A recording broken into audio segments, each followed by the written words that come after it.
Doctor ज्योती घुमरे, तसेच गेवराईच्या उमेदवार गीताताई पवार, माजलगावचे उमेदवार डॉक्टर संध्या मेंढके आणि धारूरचे उमेदवार रामचंद्र निर्मळ यांचा विजय निश्चित करण्यासाठी आलेले आपल्या राज्याचे मुख्यमंत्री, अत्यंत कर्तृत्ववान आणि कष्टाळू असे मुख्यमंत्री आणि आपल्या बीड जिल्ह्याच्या विकासात ज्यांनी नेहमी आपल्याला योगदान दिले असे मुख्यमंत्री यांचं मी मनापासून स्वागत करत आहे।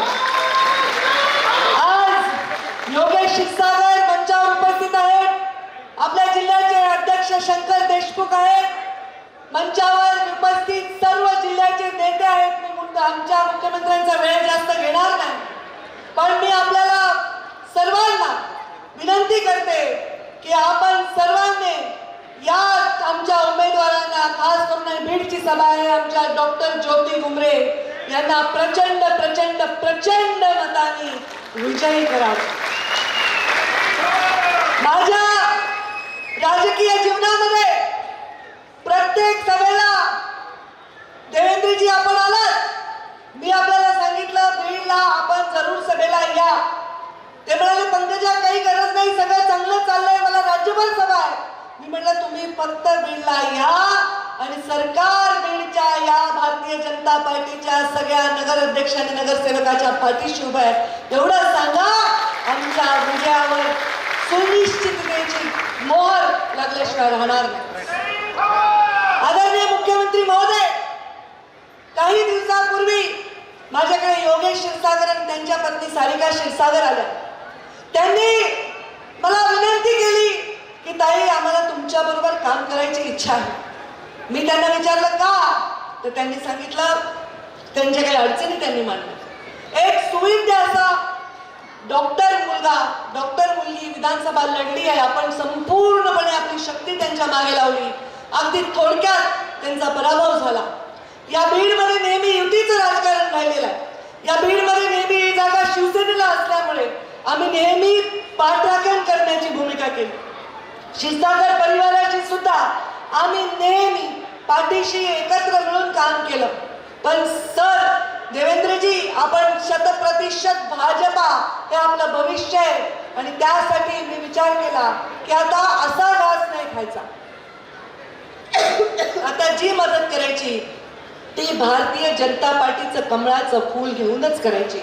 आणि योगेश आणि सारिकांनी त्याची तयारी दाखवूनच ते मला भेटले आणि एका सुविद्य अशा नेत्याला, युवा नेत्याला आम्ही आमच्याकडे प्रवेश दिला आणि पूर्ण नगरपालिकेची जबाबदारी त्यांच्यावर दिलेली आहे। इतका चांगले उमेदवार आहेत, आपल्याला अभिमान वाटेल मुख्यमंत्री महोदय।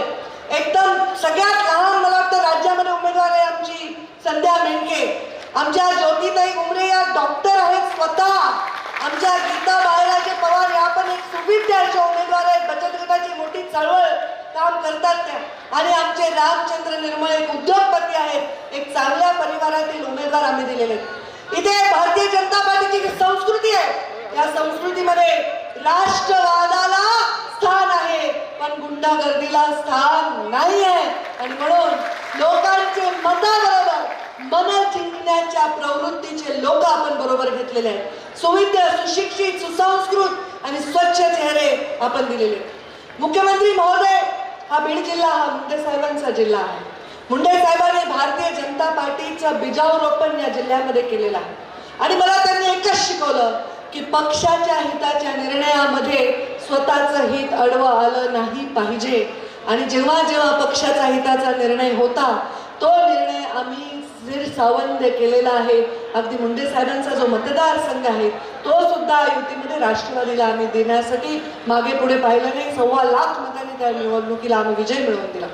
परंतु आज या बीड जिल्ह्याच्या राजकारणाकडे मी बघताना आपल्याला एवढंच सांगेन की मी कधी याला राजकीय रणांगण म्हणून बघत नाही, मी याला एक वसा म्हणून बघते, एक वारसा म्हणून बघते, मी एक असं अंगण म्हणून बघते ज्याच्यामध्ये पडणारा प्रत्येक फूल, प्रत्येक समुद्रातल्या शिंपलीतला जसा मोती असतो एक एक जोडून मी एक माळ तयार करते आणि ही माळ भाजपच्या नेतृत्वाच्या गळ्यात घालण्याचा प्रयत्न करते।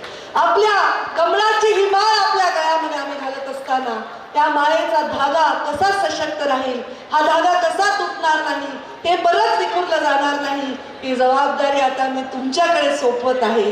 माझ्या बीड जिल्ह्याचा विकास करत असताना तुम्ही नेहमीच तुमची ओंजळ भरभरून आम्हाला दिलेला आहे. तुम्ही नेहमीच बीड जिल्ह्याच्या विकासासाठी पाठीशी राहिला. तुम्ही होता म्हणून मोदीजींनी दिलेला शब्द आम्ही खरा करू शकले. 50% तुम्ही उचलला भार, म्हणून माझ्या बीड जिल्ह्यात रेल्वे होऊ शकली. माझ्या बीड जिल्ह्यात नितीनजी गडकरी यांनी एवढे नॅशनल हायवे दिले की बीड जिल्ह्याला पूर्ण नॅशनल हायवेची माळा झाली आहे. असा विकास आपण मी पालकमंत्री असताना या नगरपालिकेचा केला. भरभरून निधी आपण नगरपालिकेला दिला, नगरपालिकेच्या पाणी पुरवठ्याला दिला, या भागाच्या विकासाला दिला. आज नगरपालिकेचे हे निवडून आलेले सर्व लोक मिळून आम्ही विकास करताना आपल्याकडे मोठ्या आशेने पाहत आहोत. मी पर्यावरण मंत्री म्हणून इथे शब्द दिला आहे देवेंद्रजी फडणवीस साहेब की माझ्या या बिंदुसरा नदीचा पूर्ण विकास करून, नदीच्या बाजूचा तटाचा विकास करून एक सुंदर असं स्थळ करून हा माझा बीड जिल्हा बदनाम करण्याचं षडयंत्र आम्ही हाणून पाडलेलं आहे. बीड जिल्ह्यासाठी काळा कोट घालून मी बीड जिल्ह्याच्या मैदानात आलेले आहे आणि बीड जिल्ह्याची वकिली करते. हा बीड जिल्हा इथे शनीचं शक्तीपीठ आहे, राक्षस भुवन आहे. बीडमध्ये अर्ध शक्तीपीठ आहे. इथे दत्त साक्षात भोजनासाठी आमच्या पंचाळेश्वरला येतात. इथे वैद्यनाथ मंदिर आमचं ज्योतिर्लिंग आहे आणि आपला क्षीरसागरांना पावलेला गणपती, काय आपलं नाव राजुरीचा गणपती आहे. अरे एवढं सगळं या बीड जिल्ह्याचं महात्म्य आहे. या बीड जिल्ह्याने प्रमोद महाजन, गोपीनाथ मुंडे सारखे नेते एवढे रत्न देशाला दिलेले आहेत. केशर काकू क्षीरसागर, विमलताई मुंडा, रजनीताई पाटील, प्रीतमताई मुंडे, महिला खासदारांची रांग या बीड जिल्ह्याने लावलेली आहे. हा महिला धार्जिन जिल्हा आहे, महिलेचा सन्मान करणारा जिल्हा. आणि म्हणून माझ्या या जिल्ह्याकडे कोणीही वाकडे मान आणि वाकडे डोळे करून बघायची आजपर्यंत हिंमत केली नाही. पण राजकीय परिस्थितीमध्ये कुठेतरी माझ्या जिल्ह्याला एका विचित्र परिस्थितीला सामोरं जावं लागलं. आज माझ्या या जिल्ह्याचं भविष्य हे सर्व धर्म, सर्व जातीच्या लोकांना सोबत घेऊन रंगवण्याचा आम्ही निश्चय केलाय. लहान लहान मुलं जेव्हा चांगले चित्र काढतात तर गुरु आणि शिक्षक त्याच्या पाठीवर थोपटत असतात, त्याला शाबासकी देत असतात. आम्ही हे विस्कटलेलं चित्र परत सुंदर केलेलं आहे. ही तुटलेली माळ परत आम्ही जोडलेली आहे आणि तुम्हाला अर्पण करत आहोत. तुम्ही गुरु म्हणून आमच्या पाठीवर अत्यंत शाबासकीची थाप माराल हा मला विश्वास. आणि योगेश आणि सारिका यांचं स्वागत करून या बीडचा सर्वांगीण विकास करा. आमच्या माजलगाव, आमच्या धारूर, आमच्या गेवराईचा सर्वांगीण विकास आपण ऑलरेडी केलेला आहे. आम्हाला खूप खूप खूप दिलेला आहे आणि म्हणूनच विश्वास आहे की येणाऱ्या काळामध्ये आपण विकास आम्हाला एका वेगळ्या पातळीचा, एका वेगळ्या उंचीचा करण्यासाठी आपण नेहमी आम्हाला मदत कराल. आपल्या ऐकण्यासाठी सगळे लोक उत्सुक आहेत. बीड जिल्हा नेहमीच देवेंद्रजी फडणवीसांचे शब्द ऐकण्यासाठी उत्सुक आहात. मुंडे साहेबांनी आपल्यावर प्रेम केलं, आपण आमच्यावर प्रेम केलं, आम्ही आपल्याला भरभरून साथ दिली. तिसऱ्यांदा मुख्यमंत्री म्हणून आपण आलेला आहात, पण पहिल्यांदा भारतीय जनता पार्टीच्या कार्यक्रमाला आलात, आतापर्यंत शासकीय कार्यक्रमाला आलात. त्यामुळे परत एकदा मनापासून हे स्वागत मी आपलं करते. आणि प्रत्येक राज्यात कमळ फुलत आहे. अगदी हरियाणामध्ये, युपीमध्ये, राजस्थानमध्ये, दिल्लीमध्ये, आता बिहारमध्ये सुद्धा कमळ फुललेलं आहे. या महाराष्ट्रामध्ये सुद्धा कमळ फुललेलं आहे. म्हणून आपण मुख्यमंत्री आहात आणि म्हणूनच या महाराष्ट्रामध्ये आता या सगळ्या नगरपालिकांमध्ये कमळ फुलणार आहे हा माझ्या मनामध्ये विश्वास आहे. फार परिश्रम घेतले आहे, हृदयापासून कामाला लागलेले आहे. आपल्या आशीर्वादाने या सगळ्या निवडणुकांमध्ये आम्हाला विजय मिळेल आणि विकासासाठी आपण विकास पुरुष म्हणून आमच्या पाठीमागे उभे राहाल हा मला पूर्ण विश्वास आहे. एखादा पदार्थ बनवायचा असेल तो गोड पदार्थ, मोठं भांडं आपण ठेवलं, कितीही दूध टाकलं, साखर टाकली, विलायची टाकली, केसर टाकलं, पण एक खडा मिठाचा टाकला तर सगळं ते खराब होऊन जातं. आणि तो मिठाचा खडा पडू नये हा आमचा प्रयत्न सदैव राहील. आपली सुरक्षितता आणि आपली क्षमता आमच्या पाठीशी उभी असेल तर विजय आणून आम्ही भारतीय जनता पार्टीच्या आमच्या प्रिय प्राणप्रिय संघटनेच्या चरणी अर्पण करू. असंच या निमित्ताने मी अभिवाचन देते आणि माझ्या वाणीला विराम देते. धन्यवाद. जय हिंद, जय महाराष्ट्र.